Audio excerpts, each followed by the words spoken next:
इंदौर के बागदा क्षेत्र में एक किसान की 3 बीघा जमीन हड़पने के प्रयास में आरोपी किसान के खिलाफ मामला सामने आया है। आरोप है कि किसान ने अपनी शक्ति और धन बल के जरिए सरकारी दस्तावेजों में हेराफेरी कर जमीन पर कब्जा करने की कोशिश की है। नायब तहसीलदार पहले अपने दल के साथ कब्जे के लिए पहुंचे, लेकिन हाईकोर्ट से स्टे मिलने के बाद उन्होंने कार्रवाई रोक दी। फिर भी नायब तहसीलदार अपनी जिद पर अड़े रहे और स्टे आदेश की हार्ड कॉपी मांगने लगे, जिसके बाद वरिष्ठ अफसरों को सूचित किया गया और अंततः नायब तहसीलदार को वापस लौटना पड़ा। मामला बागड़दा के पास भूमि नंबर 247 का है, जहां वास्तविक मालिक देवकरण और कृपाराम ने 3 बीघा जमीन पर वर्षों से खेती की थी, लेकिन अचानक सरकारी दस्तावेजों में यह जमीन पड़ोसी हरिकिशन कपूर के नाम दर्ज हो गई। 18 जुलाई 2024 को दोनों भाइयों ने हाईकोर्ट में अपील की, जिसमें उन्होंने बताया है कि 1 जुलाई 2024 को बिना सूचित किए उनकी जमीन का सीमांकन कर दिया गया और नायब तहसीलदार ने कब्जा देने के निर्देश दिए थे। इसमें सर ये दो कोई पार्टी का विवाद चल रहा है। देवकरण किसान है और सामने वाला पक्ष कपूर परिवार है। इस मामले में काफ़ी समय से ज़मीन के कब्जे और रकबे को लेके काफ़ी समय से इनका विवाद चला रहा है, जिसमें तहसीलदार साहब ने इनमें देवकरण जो किसान है इनको बिना सुने इनसे प्रॉपर इनको सुनवाई का अवसर दिए बिना कोई कब्जा सामने वाले पक्ष को दिए जाने का ऑर्डर किया है कपूर परिवार को।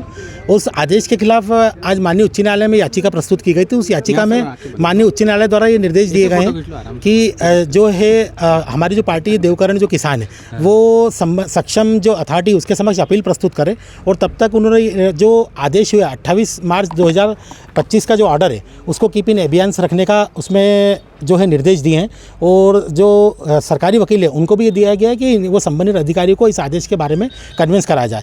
वो आदेश वर्तमान में जब उसकी प्रमाणित सत्यापित प्रतिलिपि निकलती है तो वो यहाँ पे प्रस्तुत की जाएगी, उस आदेश के पालन में कार्रवाई की जाएगी। लेकिन वो आदेश की सत्यापित प्रतिलिपि आने के पूर्व ही मौके पे सभी अधिकारी मौजूद हैं, मौके पे कपूर परिवार ये लोग भी मौजूद है। जबकि ज़मीन का जो है ये भी जानकारी प्राप्त हुई है कि ये ज़मीन का जो रकबा है वो मिसल में जो रकबा है उसको बढ़ा के कार्रवाई की जा रही है, ऐसा भी हमारे पक्षकार का बोलना है।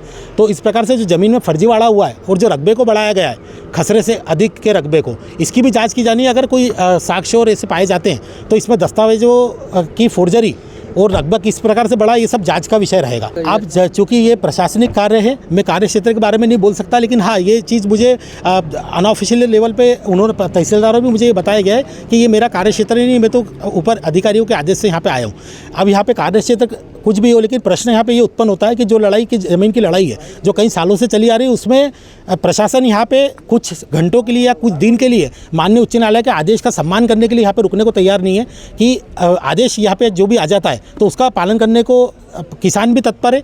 और मेरा अपेक्षा है प्रशासन से कि जो भी आदेश आता है उसका पालन प्रशासन को भी करना चाहिए। शो का विवाद चल रहा है जमीन को लेकर, जिसमें उच्च न्यायालय से स्टे प्राप्त हुआ है। अब उसी मामले में दोनों पक्षों के लोग यहाँ इकट्ठे हुए थे, उन्हें थाने पे समझाया गया, मौके पे लाया गया, मौके पे उन्हें लाकर सारी चीज़ें बताई गई।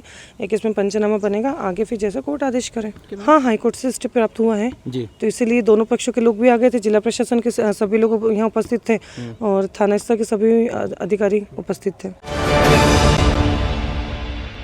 प्योर श्योर दूध और घी, माँ के प्यार सा, मिलावट से दूर, भरोसे से भरपूर, प्योर भी श्योर भी।